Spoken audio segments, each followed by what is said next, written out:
yig'layapti. Emishdan oldin jog'ini qaltiratib, hali tutganga o'xshab nafas tushib ketadi. Kuchanish, bunday ko'targanda titrash, yutmayotganda tiqilib qolish, og'iz atrofini ko'karish, bular hammasi. Demak, shikoyatimizda yig'lash bor, jag'ida titrash bor, nafas ritmini buzilishi, ichga tushib ketayotganga o'xshash, bo'lsa ko'tarilib ketib qolmas. Xo'p, Muhammad Umar bilan gaplashamiz endi. Hamma muammo o'sha yerdan boshlanadi o'zi. Yo'ralashdan boshlanadi. Yemaglabin onasiniki necha ekan qonimiz? Qonimiz ko'p, kam deydi-yu o'zingizniki. Kungacha-chi? 5 yil yotibdilar. Ikkinchisi necha yosh hozir, 3-chi farzand bo'lsa? 4.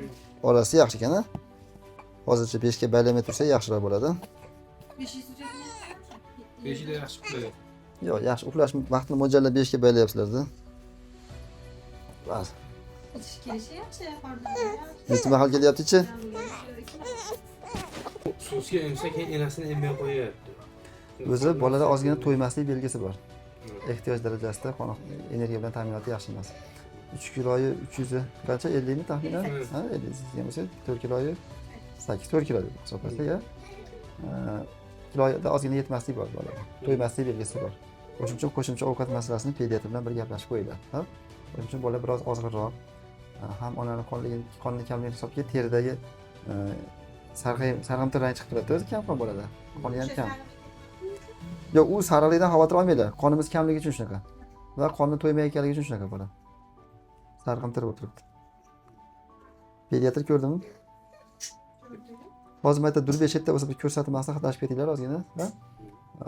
To'yish masalasini. Qo'shimcha ovqat beryapsizmi o'zi? Bermayapsizmi? Bola dunyoga kelgandan keyin dastlabki 1 oy ichida, ya'ni 40 kun ichida moslashish davri hisoblanadi. Endi meditsinada 28 kun chaqaloqlik davri hisoblanadi. Bu dunyoga moslashadi. Misol uchun ovqat hazm umuman qilmayapti turadi. Ovqat hazm qilishni boshlaydi, ha? Hali o'pkalar nafas olmaydi, nafas olishni boshlaydi. Ya'ni yuraklari ham hattoki ritmini o'zgarishi bo'lib turadi. Yurak to'xtab turadi ba'zilarda. Ba'zilarda nafas o'tirib, nafas tushib ketib, yana nafas ichiga tushib ketadi. Ichaklar ham xuddi shunday. Peristaltika va mayatning simon harakatlari bo'ladi-da. Mana shu harakatlarimiz ham o'zi bir ishlab, bir ishlamasdan o'zbekcha qilib tushuntiradigan bo'lsak, shunaqa o'zgarib turadi. Ayniqsa shomdan keyin bolalarda xuddi shu ichaklarda kuchli og'riq bo'lish hisobiga yig'i bo'lib qoladi. Shom payti yig'lash yo'qmi sizlarda? yaxshi. Agar qon kam bo'lsa, bola to'ymayotgan bo'lsa, mana shu moslashishimiz sustroq ketadi demoqchiman-da. Parhez qilyapmi-yasa? Xamir ovqat yemay turasiz? Salatlar, salyonlar yemay turishadi. Hali parhez degani qaynatma ovqatlarni ichib turing demoqchi emasmiz. Injiqligi yaxshigina bor ekan-a? Muttaham.